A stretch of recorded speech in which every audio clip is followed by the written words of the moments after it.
today I'm at the Science Museum in London, and this place is absolutely awesome. It's got, I think, over 160 games. There's games starting from all the way from 1976 up to, I think, at least the 2010s. And you can play single player or you can play multiplayer. So I'm going to go through a couple of games and see which ones I'm good at and see which ones I'm not so good at. So let's take a look. So I thought I'd record some voiceover for this because it was quite loud inside Power Up, but me and Mrs. Red decided to start at the first game, which is Pong. Now, we're both super competitive, but unfortunately for me, I couldn't quite get the hang of the controls, because the controller was this tiny little plastic rectangle gamepad with a small dial on it that felt like the controls were inverted. Definitely a skill issue on my part, but still very fun. The next game I played was Vectrex, which I feel like I've played some kind of version of this before. I was so bad at this game, but Mrs. Red on the camera was an absolute demon at it. I feel as though she's actually really good at retro games, but just doesn't actually realise it.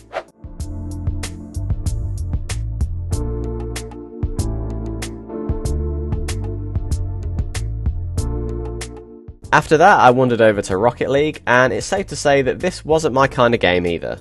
I did start playing when my team was already losing though, so I'm just saying. I don't play this much. Then finally, I moved on to Halo 3. I knew they had this set up because I checked the museum website before I came, but essentially what they had was 16 Xboxes all connected over LAN, where you can just sit down and play a 16-player free-for-all multiplayer match. They had the game set up to last like 30 minutes with no score limit, so you could just sit down and play for as long as you like. It was so funny because the controllers were kind of old and battered and there was a lot of input lag, but it all came flooding back to me from 2007, and to cut a long story short, I managed to get an Invincible medal fairly quickly. I know that I was mostly playing against young kids, but I needed an ego boost after that whole Rocket League fiasco.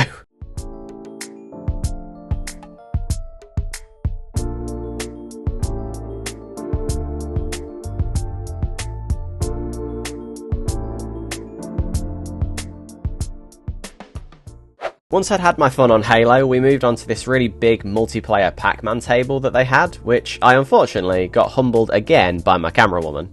I'm starting to think I really need to just stick to first-person shooter games.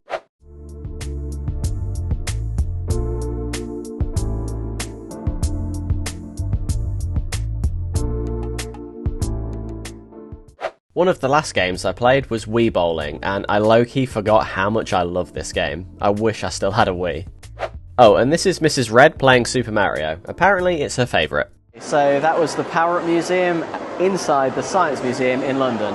I had tons of fun in there. There's so many different games that you can play. What I really like about it is it had like the evolution of a game. So you had Super Mario all the way through the years. And of course there was the big Halo table in the middle, which I don't want to brag, but I managed to come back and win by quite a large margin. It's tons of fun. If you're around here, I definitely suggest you come and check it out. And yeah, that's Power Up. Thank you for watching, guys. I just want to give a big thank you to the Science Museum. I had a really good time filming this video, but also this is not sponsored. They didn't ask me to visit, so this is just my personal experience. As always, please remember to like the video if you enjoyed it and subscribe so you don't miss out on the next one. Also, thank you to my channel members. Your support means I can do stuff like this more often, so I really appreciate it. Thanks and bye-bye.